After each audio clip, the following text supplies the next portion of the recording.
Selamat pagi para siswa. Jadi hari ini kita akan belajar mengenai kalimat. Sebelum Ibu memasuki materi pembelajaran hari ini, Ibu akan menjelaskan terlebih dahulu tujuan kita mempelajari kalimat. Tujuan yang pertama yaitu peserta didik mampu mengetahui pengertian dan jenis-jenis dari kalimat. Kemudian, peserta didik mampu mengidentifikasi jenis-jenis kalimat tersebut dalam sebuah novel. Selanjutnya, kita akan membahas mengenai pengertian dari kalimat. Ada yang tahu apa itu kalimat? Ya, kalimat adalah gabungan dua kata atau lebih yang disusun sesuai dengan pola tertentu sehingga memiliki makna. Kalimat juga memiliki intonasi final, yaitu diakhiri dengan tanda titik. Contohnya, Rani sedang memasak nasi di dapur. Rani itu sebagai subjek, sedang memasak itu sebagai predikat, nasi itu sebagai objek, dan di dapur itu merupakan keterangan tempat. Jadi di sini ada salah satu media yaitu membahas mengenai jenis-jenis kalimat. Yang pertama itu jenis kalimat berdasarkan strukturnya, ada kalimat tunggal dan kalimat majemuk. Kemudian ada berdasarkan subjeknya, ada kalimat aktif dan kalimat pasif. Berdasarkan pengucapannya ada kalimat langsung dan tidak langsung. Kemudian berdasarkan tata bahasanya ada kalimat maya dan kalimat minor. Dan yang terakhir berdasarkan fungsinya ada kalimat berita, kalimat tanya, kalimat perintah, dan kalimat seru. Nah, sekarang Ibu akan menjelaskan satu persatu mengenai jenis-jenis dari kalimat tersebut. Yang pertama, jenis kalimat berdasarkan strukturnya itu ada dua, kalimat aktif dan kalimat pasif. Kalimat aktif adalah kalimat yang terdiri dari satu subjek dan satu predikat. Contohnya, mahasiswa berdiskusi. Dan yang kedua adalah kalimat majemuk. Kalimat majemuk adalah kalimat yang terdiri dari dua pola kalimat atau bahkan lebih. Contohnya, mahasiswa membuat makalah. Dan selanjutnya adalah jenis kalimat berdasarkan subjeknya. Ada dua ya. Yang pertama itu kalimat aktif dan kalimat pasif.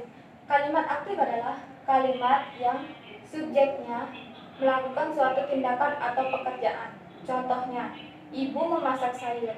Nah, di sini yang melakukan suatu tindakan atau pekerjaan itu adalah subjeknya atau ibu. Selanjutnya adalah kalimat pasif.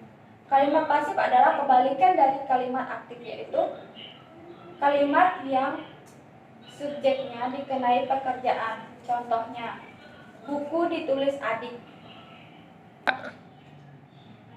Kemudian jenis kalimat berdasarkan pengucapannya. Ada dua, yaitu kalimat langsung dan tidak langsung. Yang pertama, kalimat langsung.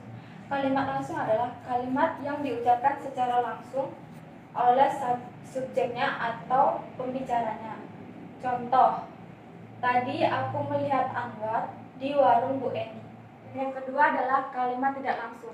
Kalimat tidak langsung adalah kalimat yang diucapkan oleh pihak kedua atau orang lain, yang biasanya berisi tentang berita. Contohnya, kata Rini, tadi si Eno tidak masuk ke kelas.